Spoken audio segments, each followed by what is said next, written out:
மாலை வணக்கம். திருவையாற்றை மகிழ்கள். திருவையாறு தஞ்சாவூர் மாவட்டத்தில் காவிரி கடற்கரை 5 ஆறுகள் பாயும். இந்த 5 ஆறுகள் பாயும் ஒரு புண்ணிய பூமி. காவிரி, குடகுருவி, பெண்ணாறு, வெட்டாறு, வயலாறு என்ற 5 ஆறுகள் பாயக்கூடிய ஒரு புண்ணிய நதி. அது மட்டுமல்ல, ஐயாரப்பன் என்ற சிவனுடைய திருக்கோவில் அறமளத்த நாயகி வீட்டிற்கக்கூடிய இடம். ஐ என்பது உயர்வு, மேலாண்மை என்ற பொருளையும், ஆறு என்பது வழி, மார்க்கம் என்ற பொருளையும் தரக்கூடியது. சத்துஸ்தான தலம் 7 சிவாலயங்களில் நடக்கக்கூடிய ஒரு திருவிழாவை ஏழூர் விழாவாக கொண்டாடப்படுகிறது. இதற்கு வடமொழியில சத்துஸ்தான தலம் என்று அழைக்கப்படுகிறது. திருவையாறு என்பதுமே தியாகராஜனுடைய திருவையாறு கர்நாடக இசை கச்சேரி மறக்க முடியாததாகும். அவருடைய பக்தியை, அதாவது ஸ்ரீராம பக்தியை அடிப்படையாக கொண்டது தியாகராஜனுடைய கீர்த்தனை. என்றும் ஒவ்வொரு ஆண்டுமே தியாகராஜரை நினைவு கூறும் வகையில் அவருடைய ஆராதனை திருவையாறில் மிகப்பெரிய இசை விழாக்களில் ஒன்றாக கருதப்படுகிறது. உலகில் உள்ள பல கர்நாடக இசை கலைஞர்கள் ஒன்றிணைந்து பல கீர்த்தனைகளை பாடியிருக்கிறார். இத்தகைய திருவையாற்றினுடைய மகிமை காவிரி கரையில கலை பிறந்து ஐயாரப்பருடைய அருளால் பக்தி வளர்ந்தது. தியாகராஜனுடைய இசையில் உலகமே வியந்தது. இத்தகைய பெருமைக்குரிய திருவையாறின் மகிமைகளை நம் மாணவர்கள் திருவையாறு மகிமைகள் என்ற தலைப்பில் கருத்தறிவாக பேச முன்வந்துள்ள கேட்டு மகிழ்வோம். அனைவருக்கும் வணக்கம். முதலாவதாக தியாகராஜ சுவாமிகள் என்ற தலைப்பில் சஹானா அவர்களை அன்போடு அழைக்கிறோம். வணக்கம். என் பெயர் காசா சஹானா. நான் 7ஆம் வகுப்பு ஆ பிரிவில் படிக்கின்றேன். கர்நாடக இசை உலகில் ஒப்பற்ற பேரரசராகவும் ராமபக்தியின் சிகரமாகவும் விளங்கிய ஒரு மகாபுருஷனாகும். இவர் 5 ரத்தினங்களான பஞ்சரத்தின கீர்த்தனைகளை பாடி புகழ் பெற்றவர். இவர் 1767ஆம் ஆண்டு திருவாரூரில் ஒரு தெலுங்கு பிராமண குடும்பத்தில் பிறந்தார். பின் தஞ்சாவூர் மாவட்டம் திருவையாறுக்கு புகழ் பெற்றார். புகழ்பெற்ற இசை வித்வான் சோமி வெங்கடரமணையாவுடன் முறையாக இசை பயின்றார். இவர் யார் என்று தெரிகிறதா? இவர்தான் தியாகராஜ சுவாமிகள். இவர் 1000க்கும் மேற்பட்ட கீர்த்தனைகளை எழுதியுள்ளார். அதில் ஒன்றை காண்போம். நாராயண ஹரி நாராயண ஹரி நாராயண ஹரி நாராயண நாராயண ஹரி நாராயண ஹரி நாராயண ஹரி நாராயண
இந்த தியாகராஜரின் இதயத்தில் வாழ்பவரே, கோவர்தனகிரியை தாங்கிய கண்ணபிரானே, உங்களுடைய திருவடிகளில் சரணடைகிறேன்.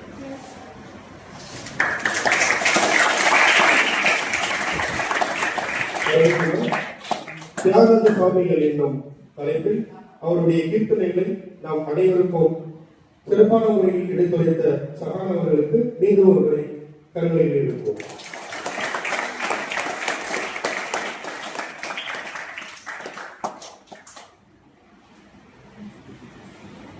அடுத்தபடியாக திருஞான சம்பந்தர் என்னும் தலைப்பில் ஸ்ரீலட்சுமி அவர்களை சொற்பொழிவாக்க அன்போடு அழைக்கின்றோம்.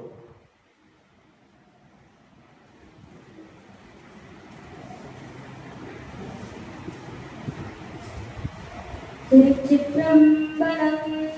சைவ சமயத்தை போற்றியவர்கள் நாயன்மார்கள். 63 நாயன்மார்களில் முதன்மையானவராகவும் உமாதேவியிடம் ஞானப்பால் உண்டவருமான ஞான சம்பந்தர் பல்வேறு சிவதலங்களை பற்றி பாடியுள்ளார். அவற்றுள் திருவையாரை பற்றி பாடிய திருவையாற்று பதிகங்களை பற்றி எனது கருத்துக்களை கூற வந்துள்ளேன். காவிரி எண்ணெயின் கரங்களில் தவிழ்ந்து இயற்கையும் இறையருளும் இசையும் தமிழும் ஒன்றாய் சங்கமிக்கும் புனித திருத்தலம் தான் திருவையாறு. இத்திருக்கோயில் தலத்தின் பெருமையிலே தம் இந்த விழா உலகமறிய செய்தவர் திரு ஞான சம்பந்த பெருமான். அவர் திருவையாற்றை போற்றி பாடும்போது நலமணி ஞானசம் பந்தனர் தமிழ் அலைமலை புனல் மல்கும் அந்த நையாற்றினை கலைமலை தமிழிலை கற்றுவல்லார் மிக நலமலை புகழ்மிகு நன்மையர் தாமே என்று அருளி செய்தார். இது வெறும் ஒரு ஊரின் வர்ணனை அல்ல. நீர்வளம் நிறைந்த இயற்கை, இறையருள் நிறைந்த திருத்தலம், தமிழ் மனம் நிறைந்த பண்பாடு, இம்மூன்றும் ஒன்றிணைந்த பெருமையின் வெளிப்பாடு. அத்தகைய பெருமை மிகு திருவையாறின் சிறப்பை திருஞான சம்பந்தர் அருளிய தேவார தமிழின் வழியே இப்பொழுது கண்டு மகிழ்வோம். ஞான சம்பந்தர் தனது திருமுறைகளில் திரு ஐயாரப்பர் எழுந்தருளி இருக்கும் திருவையாரை பற்றி 5 பதிகங்கள் பாடியுள்ளார். ஒரு பானை சோற்றுக்கு ஒரு சோறு பதம் என்றால் போல இப்பொழுது கால அவகாசம் இல்லை என்பதற்காக 5 பதிகங்களையும் பார்க்காமல் ஓரிரு பாடல்களின் பொருளை மட்டும் இங்கு காண்போம். பணிந்தவர் அறிவினை பற்றறுத்து அருள் செய்ய துணிந்தவன், தோளோடு நூல் துதை மார்பினில் பிணிந்தவன், அருளோடு பேரழில் ஆமை கொண்டறிந்தவன், வளநகர் அந்த நையாரே. ஒரு சொல்லாக பொருளை காணும். பணிந்தவர், அதாவது இப்பாடலில் தன்னை வணங்கும் அடியார்களை நீக்க முடியாத வினைகளை அழைக்கிறார் சிவபெருமான். அது வினைகள், அதாவது பக்தர்கள் புரியும் அரிய வினைகள், தீர்க்க முடியாத வினைகளை இங்கு குறிப்பிடுகிறார். அந்த வினைகளை எல்லாம் பற்று அறுத்து அருள் செய்யும் சிவபெருமான் தோளுடு நூல் துதை மார்பில் முப்புரி நூலையும் மானின் தோலையும் அணிந்திருக்கிறார் சிவபெருமான். பிரிந்தவன் அறவோடு பேரழில் ஆமை கொண்டு அத்தகைய சிவபெருமான் கழுத்திலே பாம்பை சுற்றி கொண்டிருக்கிறார். அதோடு இல்லாமல் ஆமையின் ஓடையும் அணிந்திருக்கிறார். அத்தகைய பேரழில் பொங்கும் சிவபெருமான் இருக்கும் வடநகர் தான் திருவையாறு.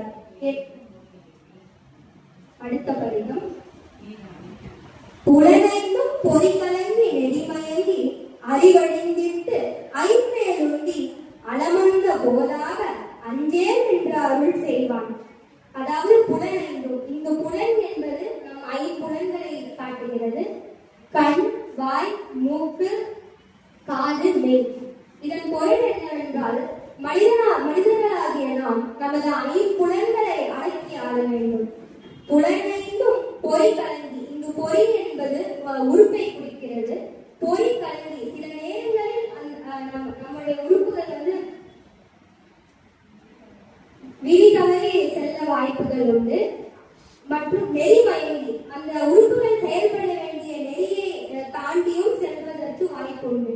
அத்தகைய நேரங்களில் அளமந்த போதாக அஞ்சேல் என்று அருள் செய்வான். அத்தகைய நேரங்களில் சிவபெருமான் அஞ்சாதே கலங்காதே என்று தன்னுடைய பக்தர்களுக்கு அருள் பாலிக்கிறார்.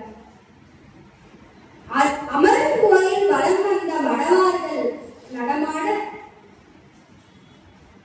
முழவதிர மழையென்று அஞ்சி சிலமந்தியல் மந்து மனமே முகில் பார்க்கும் திருவையாறு. இங்கு அமர்ந்து கோயில் என்பது திருவையாறு. வலம் வந்த மணவார்கள், இங்கு மணவார்கள் என்று சிறப்பாக நடனமாடும் பெண்களை குறிக்கிறார். நடமாட முழவதிர, அந்த பெண்கள் ஆடும் அழகிய நடனத்திற்கு ஏற்றார் போல முழவுகளும் ஒலிக்கின்றன. அந்த முழவதிரும் சத்தத்தை கேட்டு சில பெண் குரங்குகள் அதை மழைவென்று அஞ்சுகின்றன. இத்தகைய இயற்கை எழில் கொஞ்சம் அழகிய இடம்தான் திருவையாறு. திருஞான சம்பந்தரின் திருவையாற்று பதிகங்களை பார்க்கும் போது திருவையாறு என்பது வெறும் காவிரி வளம் நிறைந்த ஒரு இடம் மட்டும் அல்ல, இயற்கையும் இறைமையும் ஒன்றிணைந்து விளங்கும் தலம்தான் திருவையாறு. சிவபக்தி, கோவில் வழிபாடு, இசை, நடனம், வேதமரபு, இயற்கை ஆகிய அனைத்தும் ஒன்றிணைந்த பண்பாட்டு மையம் என்றும் சொல்லலாம். குறிப்பாக கலையார் ஒரு பதிகத்தில் காவிரி மற்றும் திருவையாற்றின் இயற்கை வளம் அழகாக பதிவாகிறது. மற்ற பதிகங்களில் இறை நம்பிக்கை, பக்தி, வினை நீக்கம், சிவனின் திருக்கோலம் போன்ற கருத்துகள் முன்னிலை பெறுவதை நம்மால் அறிய முடிகிறது. இத்தகைய பெருமைமிகு திருவையாற்றில் எழுந்தருளியிருக்கும் ஐயாரப்பர் மற்றும் அறம்பலத்த நாயகியின் அருளை பெற்று வாழ்வோம். தமிழ் போல் வளர்வோம். நன்றி.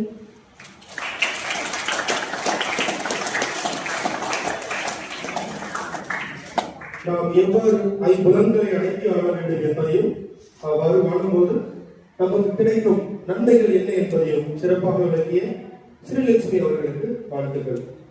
அடுத்தபடியாக திருநாவுக்கரசர் விளக்கிய செய்திகளை நம் முன் கூற வருகிறார் பிருந்தா அவர்கள்.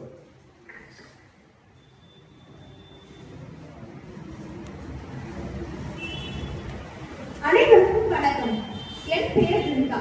நான் 7ஆம் வகுப்பு ஆப்பிரிக்கில் படிக்கின்றேன்.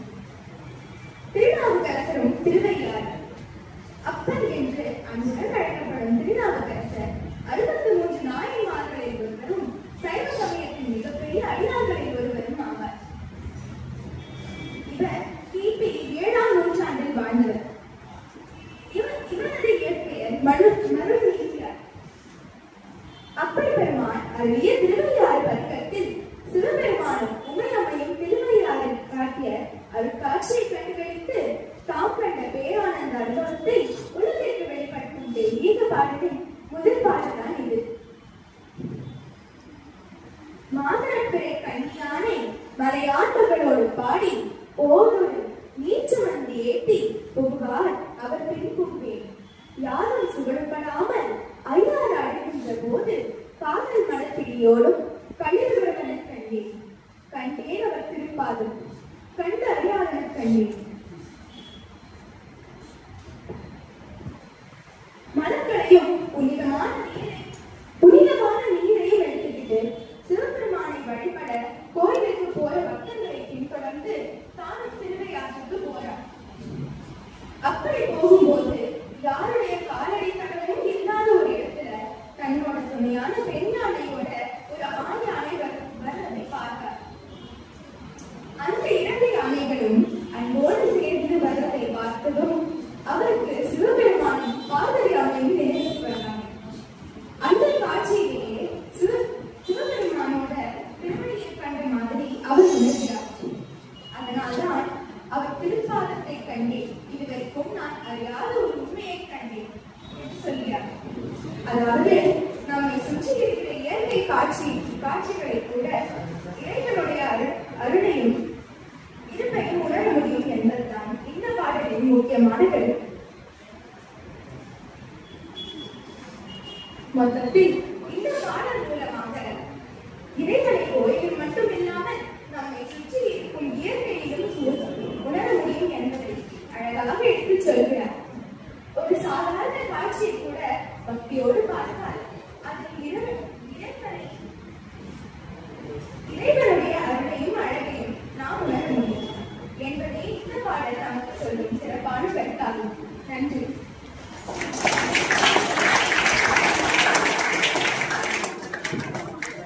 கைலாய காட்சி நினைவு கொள்ளணும்.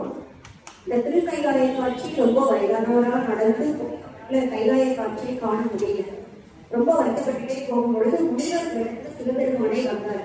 இந்த பொய்கையில மூழ்கி எழுந்தது அப்படின்னு பொய்கையில மூழ்கி எழுந்து பார்த்தோம்னா திருவையார் கணக்கு தெரிஞ்சது. ரிஷப வாகனத்துல சிவபெருமாதேவியும் காட்சியளித்தாங்க. அதனால இன்னைக்கும் ஒவ்வொரு ஆண்டும் ஆடி அமாவாசை அன்று அப்பனுடைய திரு கைலாய காட்சி இதுவே சொல்லுவாங்க. இது ஒரு நல்ல நிகழ்வு. ஏன்னா கிபி 7ஆம் நூற்றாண்டில் சிவபக்தியாக நாயன்மார்கள் போற்றிய தலமும் கிபி 19ஆம் நூற்றாண்டில் தியாகராஜர் போற்றிய பக்தி இசை தலமாகவும் விளங்கக்கூடிய புகழ்பெற்ற தலம் தான் இந்த திருவையாறு என்று சொல்லிக் கொள்வோம்.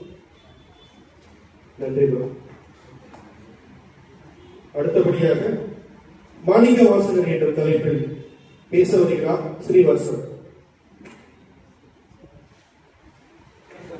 திருச்சிற்றம்பலம். என் பெயர் சாஸ்திரன். இன்று நான் பேச வந்திருக்கும் தலைப்பு மாணிக்க வாசகரும் திருவள்ளுவர்.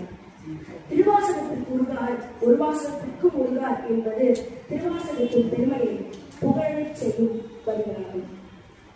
மாணிக்க வாசகர் நந்தி பெருமான் என்பது அவதாரமாக கருதப்படுகிறார். மாணிக்க வாசகர் இயற்பெயர் திருவாதூரர். அவர் பாண்டிய மன்னனின் ஒரு அமைச்சராக இருந்து பின்பு அடைந்த நாயன்மாராவார்.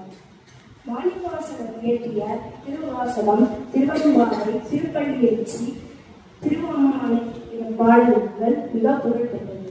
மாணிக்கவாசகர் சிவபெருமானின் பல திருத்தலங்களில் பாடியுள்ளார். அவற்றில் திருவையாறும் மிக முக்கியமான தலமாக காணப்படுகிறது. இத்தலத்தை பற்றிய குறிப்புகள் அவர் இயற்றிய திருவாசகத்தில் திருவம்மானை 13ஆம் பாடலில் இடம்பெற்றுள்ளது. கையார் வரை சிலம்ப காலார் குறையாட மையார் குழல் புலர்ந்தே பாய வேண்டு ஒளிப்பற்று செய்யானை வெந்நீர் அணிந்தானை சேர்ந்த அரியக கையானை எங்கும் செறிந்தானை அன்பருக்கு மெய்யானை அல்லாதார்க்கு அல்லாத வேதியனை ஐயாறு அமர்ந்தானை பாடும் பானை.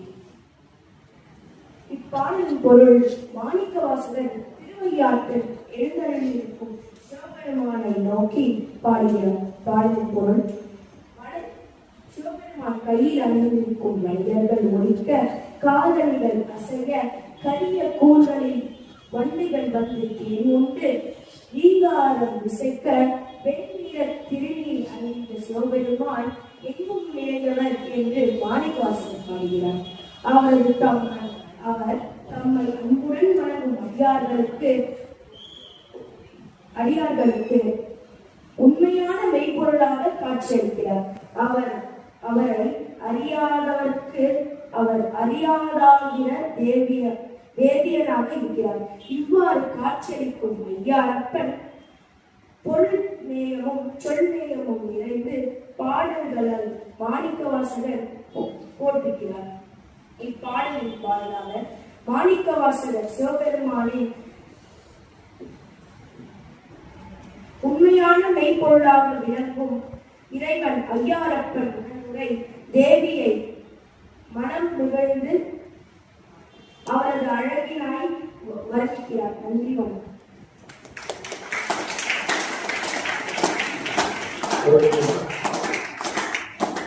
பக்தி என்பது கண்களால் பார்த்து அறிவதில்லை, அது மனதால் உணர்வது என்பதை அருமையாக விளக்கிய நம் பள்ளி மாணவருக்கு வாழ்த்துக்கள். அடுத்தபடியாக சுந்தரமூர்த்தி நாயனார் என்ற தலைப்பில் பேச வருகிறார் வருஷம். சுந்தரமூர்த்தி நாயனார் திருவையாறு என்ற தலைப்பில் சில கருத்துக்கள் கூற வந்துள்ளேன். சுந்தரன் என்று போற்றப்படும் சுந்தரமூர்த்தி நாயனார் சைவ சமயத்தின் 63 நாயன்மார்களில் ஒருவர்.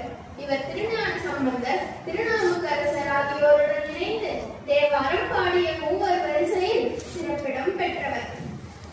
சிவபெருமானுக்கும் சுந்தரனுக்குமானவரும். சுந்தரனின் பக்தியின் மிகப்பெரிய சிறப்பு உரிமை கொண்ட பக்தி. அவர் சிவபெருமானிடம் உரிமையோடு கேட்கின்றார், சில நேரங்களில் அன்போடு வேண்டுகின்றார். அதனால் சுந்தரனின் பக்தி நான் இறைவன் என்ற தூரத்தை விட நான் இறைவனின் நண்பன் என்ற நெருக்கத்தை வெளிப்படுத்துகிறது. ஒரு நாள் சுந்தரரும்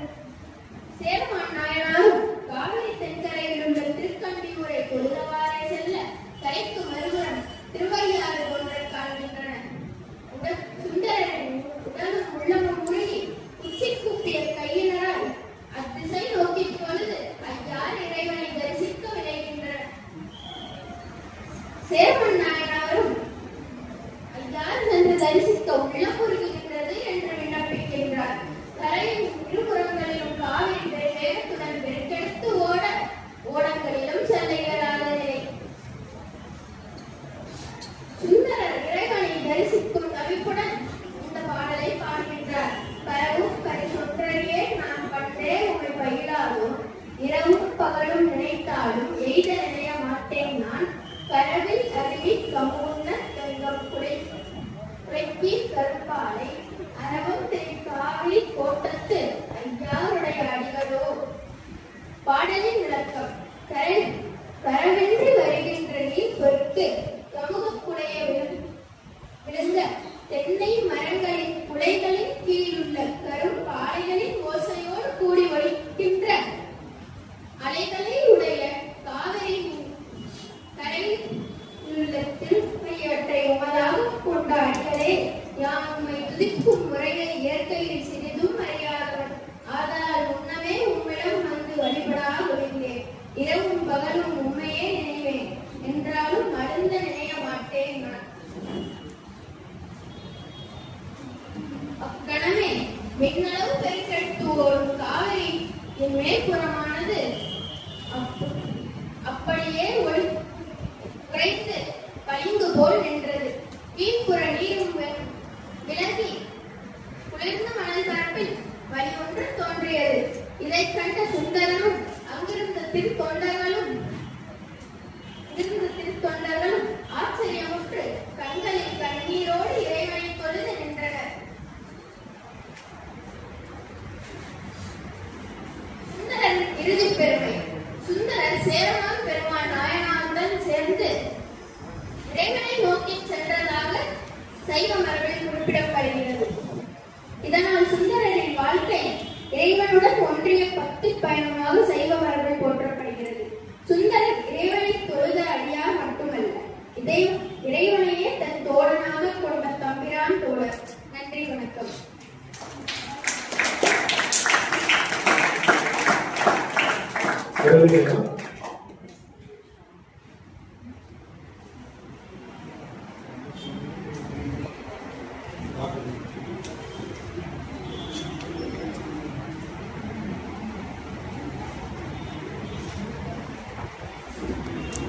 மனிதனின் பக்திக்கு இறைவனே செவி சாய்ப்பார் என்பதை நாம் சிறுகளுக்கு கொண்டு சேர்த்த வசதி அவர்களுக்கு வாழ்த்துக்கள்.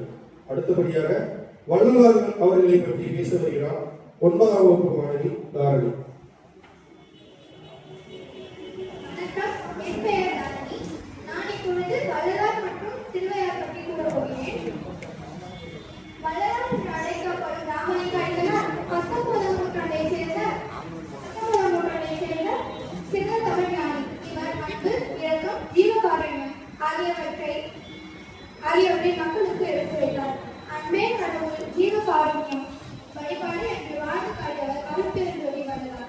ஜாதி மதம் கடந்து எல்லா உயிர்களையும் நேசித்த அந்த பெருந்தகை இறைவனை அருட்பெருஞ்சோதி என்று போற்றி பாடியுள்ளார். இப்போது அந்த அற்புதமான அருட்பெருஞ்சோதி பாடலை நாம் காண்போம். அருட்பெருஞ்சோதி ஐயாறு மறந்த இருட்பெரும் சிந்தை இடர்பட்டேனே, திருப்பெரும் சீர்மையால் தில்லை சிவகாமி அம்மையுடன் செம்மையால் கூத்தன் பாதஞ்சே. இப்பாடலின் விளக்கம்.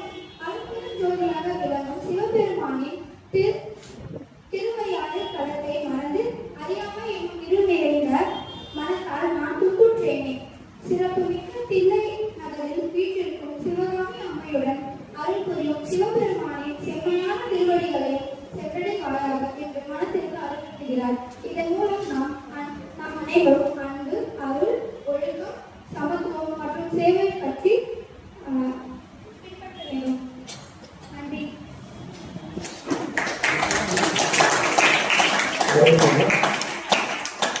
நாம் கடவுளை உணர வேண்டுமானால் வேறு எதுவும் காட்ட வேண்டாம், அன்பை மட்டும் காட்டினால் போதும் என்ற வார்த்தையை சிறப்பாக விளக்கிய மாணவிக்கு வாழ்த்துக்கள். அடுத்தபடியாக பட்டினத்தார் என்ற தலைப்பில் பேச வருகிறார் ரிஷி. அனைவருக்கும் என் முதற்கண வணக்கத்தை தெரிவித்துக் கொள்கிறேன். என் பெயர் வைரிசி. நான் 8ஆம் வகுப்பு ஆ பிரிவில் படித்து வருகிறேன். இன்று நான் பட்டினத்தாருக்கும் தருவையாருக்கும் உள்ள தொடர்பை பற்றி கூற வந்திருக்கிறேன். பட்டினத்தார் பாடல்கள் மனித வாழ்க்கையின் நிலையாமை, உடல் பற்றுத்துறுத்தல் மற்றும் சிவபெருமானின் மீதான தூய்மையான பக்தி ஆகியவற்றை அடிப்படையாக கொண்டவை. இவரின் தத்துவ பாடல்கள் உலக இன்பங்களின் தற்காலிக தன்மையை உணர்த்தி ஆன்மீக விழிப்புணர்வை ஏற்படுத்துகின்றன. இவர் எழுதிய ஒரு பாடலை நாம் காண்போம். மண்ணும் தனலாரா வானும் புகையார எண்ணறிய தாயும் இணைப்பார பண்ணுமயன் கையாரவும் அடியன் காலாரவும் காண்பார். ஐயா திருவையாரா. பாடலின் பொருள்: திருவையாறு இறைவனிடம் பிறவா வரம் வேண்டி மீண்டும் மீண்டும் பிறந்து இறப்பதால் ஏற்படும் துயரங்களை தாயின் நினைப்பாறுதல், பிரம்மனின் ஓய்வு மற்றும் தனது கால்களின் ஓய்வு என பாடியுள்ளார். இப்பாடலின் மூலம் நாம் தெரிந்து கொள்ள வேண்டியவை: பற்றற்ற வாழ்க்கை, உலக மாயை நிலையற்றது, மரணம் நிச்சயம் என்பதால் விழிப்புடன் இரு என்பதை உணர்த்துவதோடு, வாழும் போது அன்பு செய், வாழ்வை துறக்கும் போது பற்றை விடு என பட்டினத்தார் கூறுகிறார். நன்றி, வணக்கம்.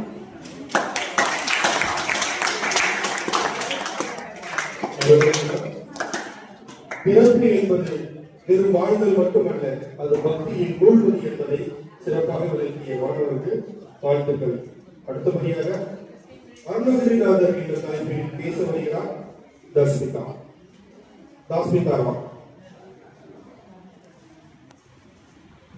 அனைவருக்கும் வணக்கம். என் பெயர் தாஸ்மிதா. நான் இன்று அருணகிரிநாதர் திருவையாறு என்ற தலைப்பில் பேச வந்துள்ளேன். அருணகிரிநாதர் 18ஆம் நூற்றாண்டில் வாழ்ந்த சிறந்த புத்த பக்தர், தமிழில் பரப்பிய அருண்ஞானி கவியும் ஆவார். தன் வாழ்நாளில் சிற்றின்ப வழியில் சென்று பின் முருகப்பெருமானின் திருவருளால் பேரமைதியும் ஞானமும் பெற்று திருப்புகழ் பாடிய வரலாறு மிகவும் அற்புதமானது. அது மட்டுமல்லாமல் இவர் சோழ நாட்டின் காவிரி வடகரைத்தலமான திருவையாற்றில் வீட்டிற்கும் முருகப்பெருமானை போற்றி ஒரு உன்னதமான திருப்புகழ் பாடலை பாடியுள்ளார். அவர் பாடிய அந்த பாடல்: சுடற்கொள்வாலினையோ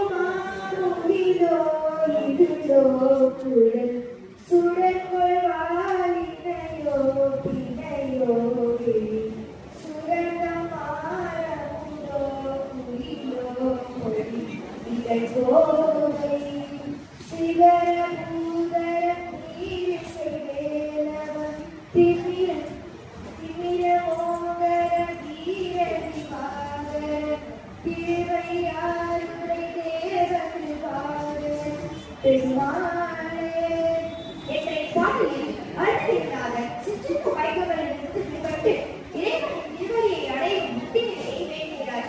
அதே நிலையில் ராவணனையும் தண்டனையும் அழித்த திருமாலின் மறைவனும் திருப்பரங்களை சாம்பலாக்கிய சிவபெருமானின் புகழமாகிய முருகப்பெருமானின் வீரத்தையும் கருணையையும் போற்றுகிறார்.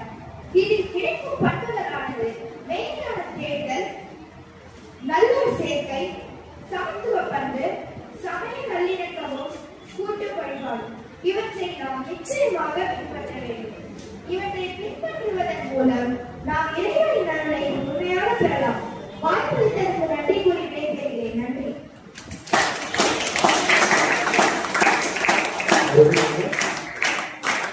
அருணகிரிநாதரின் சிறப்பை நாம் அனைவருக்கும் சிறப்பான முறையில் விளக்கிய மாணவிக்கும், இதுவரைக்கும் அனைத்து தலைப்புகளிலும் சிறப்பான முறையில் சொற்பொழிவாக்கிய அனைத்து மாணவர்களுக்கும் மீண்டும் ஒரு முறை எங்களது நன்றியை தெரிவித்துக் கொள்கிறோம்.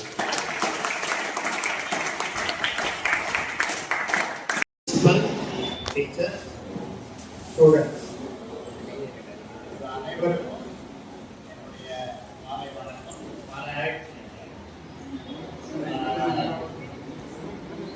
இருந்தது ரொம்ப அழகா இருந்தது.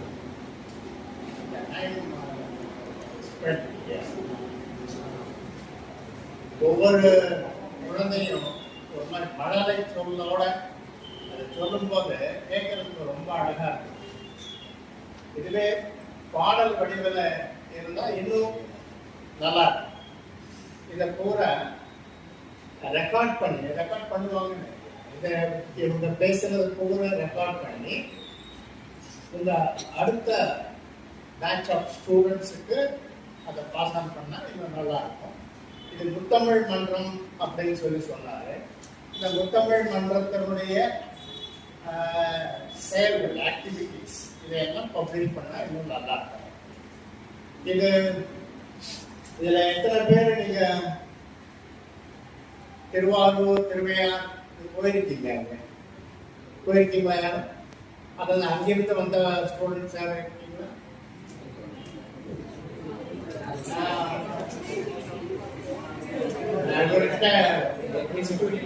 சொன்னேன்.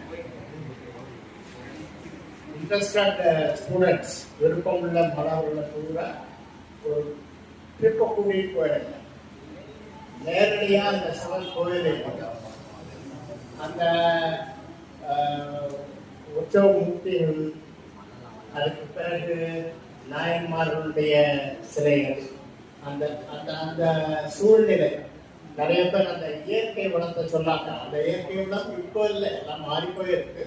இருந்தாலும் அந்த காவிரி, அந்த 5 ஆறுகள், அந்த இடம், அந்த பழமை, அது அப்படியே தான். இது 7ஆம் நூற்றாண்டு ராஜேந்திர சோழன் காலத்து கோவில். அழகா இருக்கும். நேரடியாக பார்க்கும்போது நமக்கு இன்னும் அந்த உணர்வு நல்லா இருக்கும். ஒரு ஸ்டூடெண்ட்டும் அதை சொல்லும் போது உணர்ச்சியோட பேசுறது ரொம்ப அழகா இருந்தது. அவர்களுக்கு என்னுடைய பாராட்டுகள். அதே போல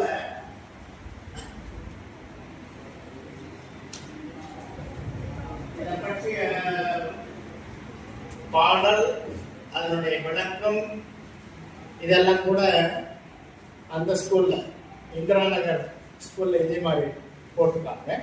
இங்கேயும் இதே மாதிரி கம்பேர் பண்ணி போட்டுருக்கீங்கன்னா நல்லா இருக்கும்னு என்னுடைய சஜஷன். இந்த இன்னும் நிறைய பேர் இதுல ஈடுபடணும். இதுல பாடல் தெரிஞ்சவங்க பாடினா நல்லா இருக்கும்னு என்னுடைய அபிப்பிராயம். நல்லா இதை உங்களெல்லாம் ட்ரெயின் பண்ண டீச்சர்ஸ் இதில் ஈடுபாடோட இதை ப்ரிப்பேர் பண்ணி ஸ்லைட் போட்டு எக்ஸ்பிளைன் பண்ண உங்களுக்கு பொறுமையாக இந்த மாலை நேரத்தில் உட்கார்ந்து பொறுமையாக கேட்டவங்க எல்லாருக்கும் என்னுடைய மனமார்ந்த நன்றி, வாழ்த்துக்கள். இன்னும் இதே போல நிறைய வரணும் அப்படிங்கிறது எங்களுடைய விருப்பம். நான் school committee member, president, school president இருக்காங்க இந்த group of school, doctor Ganesan. அவர் ரொம்ப ஈடுபாடு இருக்கு. அவர் அறிவிச்சு இந்த மாதிரி இதை நடத்துங்க, திருவையாறு பற்றியும் இந்த நாயன்மார்கள் இவங்களை பற்றியும் உங்களுக்கு தெரியணும், ஸ்டூடெண்ட்ஸ்க்கு தெரியணும் அப்படின்னு அவர் விருப்பப்பட்டாரு. அந்த விருப்பத்தின் பேரில் நான் இன்னைக்கு வந்து இதில் கலந்துருக்கேன். ரொம்ப மகிழ்ச்சி. இந்த வாய்ப்பு கொடுத்த அனைவருக்கும் என்னுடைய நன்றி.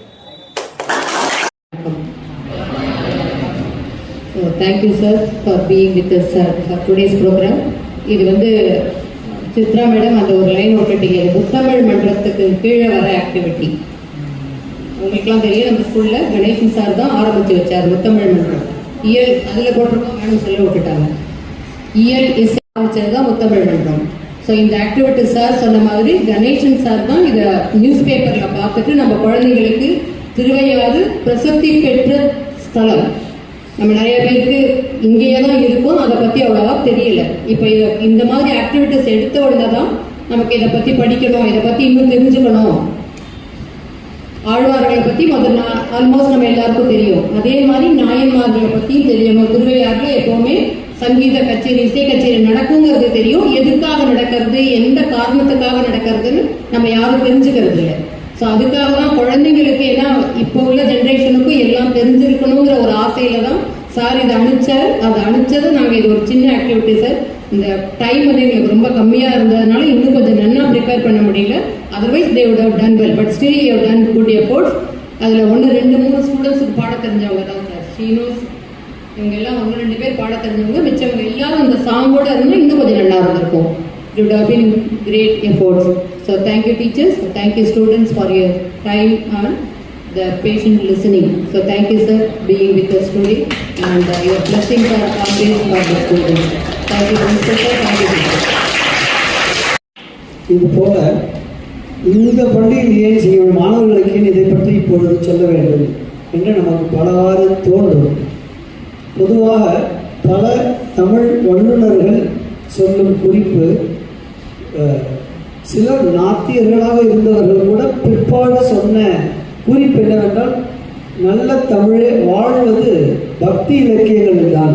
இத்தனை நாள் பக்தி இலக்கியங்களை படிக்காத காரணத்தால் இந்த தமிழையெல்லாம் இழந்து விட்டேன் என்ற குறிப்பு இப்பொழுது பேச்சுலகில் பிரபலமாக இருக்கக்கூடிய பல தமிழ் வல்லுநர்கள் சொல்லுவது. இது போன்ற தமிழ் இந்த பாடல்களை படிக்கும் பொழுதுதான் நமக்கு தமிழ் இலக்கண குறிப்புகளும் இங்கு இருக்கிற இலக்கிய வளங்களும் புலப்படும். இங்கு ஸ்ரீவரிஷன் படிக்கிறது செய்யானை வண்டு அந்த பாடல் வேண்டு ஒழிப்ப அப்படின்னு சொன்னார்.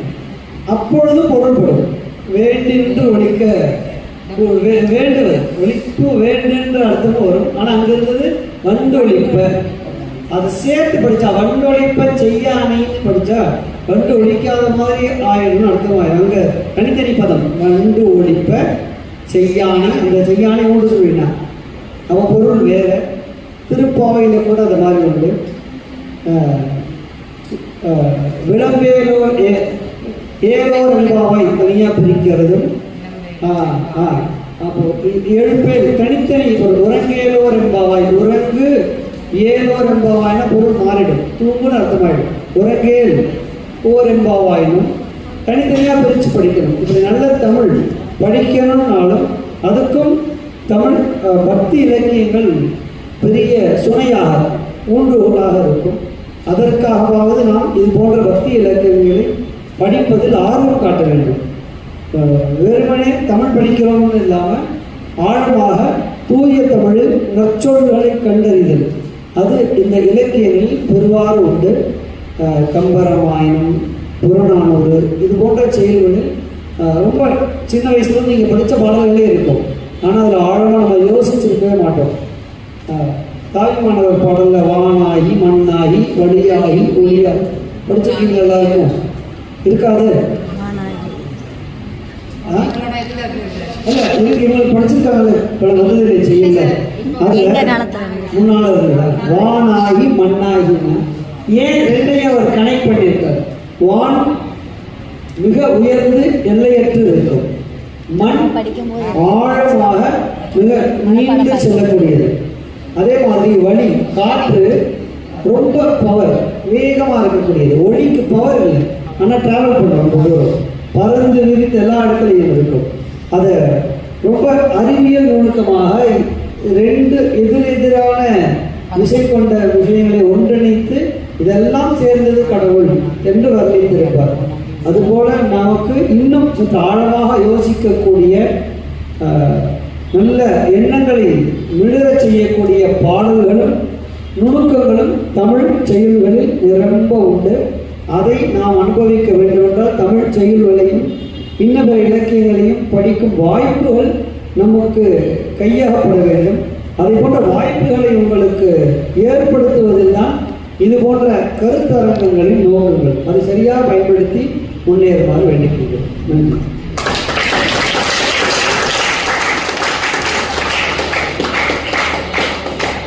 Thank you sir. அனைவருக்கும் வணக்கம். நம்முடைய பள்ளியில் தமிழுக்காக முத்தமிழ் மன்றம் என்ற ஒரு மன்றம் உருவாவதற்கு காரணமாக இருந்தவர் டாக்டர் முனைவர் கணேசன் ஐயா அவர்கள். அது மட்டும் இல்லாமல் எங்களை மாதிரி ஆசிரியர்களுக்கெல்லாம் வழிகாட்டி இருக்கக்கூடியவர். இன்னும் சொல்லணும்னா இன்னைக்கு நடந்து கொண்டிருக்கூடிய இந்த கருத்தரங்கம் நடைபெறுவதற்கும் அடித்தளமிட்டவரும் அவர் தான். ஸோ அவருடைய வழிகாட்டின்படி தான் நாங்கள் இந்த கருத்தரங்கத்தை பண்ணியிருக்கோம். இதில் ஐயா உங்களுக்கு ஒரு செய்தி சொல்லிக்கணும். இல்லை பல பேர் ஒரு 2 பேரும் மற்ற எல்லாருமே முதல் முறையாக பங்கேற்கக்கூடியவங்க. ஸோ முத்தமிழ் மன்றத்துடைய நோக்கமே யாரெல்லாம் பேசாமல் கொஞ்சம் பின்தங்கி இருக்காங்களோ, படிப்பு மட்டும் செய்வாங்க, அதை தாண்டி அவருக்கு இயல் இசை கொண்டு வரணும், அவங்க பின்தங்கி இருக்க மாணவர்களை கொஞ்சம் முன்னாடி கொண்டு வருவதற்காக அப்படிப்பட்ட மாணவர்கள் நம்ம சூஸ் பண்ணியிருக்காங்க. அதனால அவங்களுக்குலாம் முதல் முறைங்கிறத நம்ம கொஞ்சம் கணேசன் ஐயா அவர்களுக்கு என்னுடைய மனமார்ந்த நன்றிகள். அவர் இது மாதிரி அடிக்கடி சில தலைப்புகள் கொடுக்கறது மூலமா மாணவருடைய கட்டளை மட்டும் இல்லாம ஆசிரியர்கள் எங்களுடைய கட்டளையும் அவர் மேம்படுத்தி தான் இருக்காரு. அந்த வகையில் நான் அவருக்கு ரொம்பவே கடமைப்பட்டிருக்கேன் முத்தமிழ் மன்றம் சார்பா. உண்மையை சொல்லணும் அப்படின்னா திருவையாறு அப்படின்னு எடுத்துக்கிட்டோம் அப்படின்னா தியாகராஜ சுவாமிகள் அங்கே நடைபெறக்கூடிய விழா அந்த அளவுக்கு மட்டும் தான் எங்களுடைய அறிவுமே அந்த அளவு ஓரளவு மேம்போக்குனதான் இருந்தது. ஆனால் இப்படி ஒரு வாய்ப்பு அவரை ஏற்படுத்தி கொடுத்தது மூலமா இப்போ நாயன்மார்கள் அவங்க பற்றி தகவல் தெரியும். ஆனால் திருவையாற்றை பற்றி அவங்க இவ்வளோ சொல்லியிருக்காங்க, இத்தனை பதியங்கள் அவங்க காவிரியை பற்றி, அவங்களோட ஐயாரப்பரை பற்றியோ அவங்க அறவளர்த்த நாயகி அம்மையார் பற்றியும் அவங்க இயற்கை கொஞ்சக்கூடிய அந்த இயற்கை அற்றுண்ட வளம் அதெல்லாம் நாங்கள் படித்து அவங்க எல்லாரும் எப்படி பக்தியில் திளைத்திருக்காங்கன்றதை நாங்கள் அறிந்து கொள்வதற்கு இந்த கருத்தரங்கம் ஒரு வாய்ப்பாக இருந்தது. இந்த வாய்ப்பை ஏற்படுத்தி கொடுத்தவருக்கு மிக்க நன்றி. சிறப்பு விருந்தினர் அம்மாவிலிருந்து உங்களுடைய கருத்துக்களை சொல்லியிருந்தீங்க, உங்களுக்கு மிக்க நன்றி ஐயா. நீங்கள் சொன்ன கருத்துக்களை கண்டிப்பாக நாங்கள் செய்வோம். அடுத்து நீங்கள் எல்லாருக்கும் உறுதுணையாக இருக்கக்கூடிய பள்ளி முதல்வர், கல்விக்கூட தலைவர், தலைமை ஆசிரியர், துணை முதல்வர் ஆகிய அனைவருக்கும் என்னுடைய மனமார்ந்த நன்றிகள். கருத்தரங்கில் நம்முடைய கருத்துக்களை முன்வைத்த கருத்தாளர்கள் அனைவருக்கும் நன்றி. இந்த கருத்தரங்கத்தை அமைதியான முறையில் கண்டு கேட்டு ரசித்த மாணவ செல்வங்கள் அனைவருக்கும், இந்த தமிழ்துறை ஆசிரியர்கள், பேராசிரியர்கள் அனைவருக்கும் நன்றியை தெரிவித்துக் கொள்கிறேன்.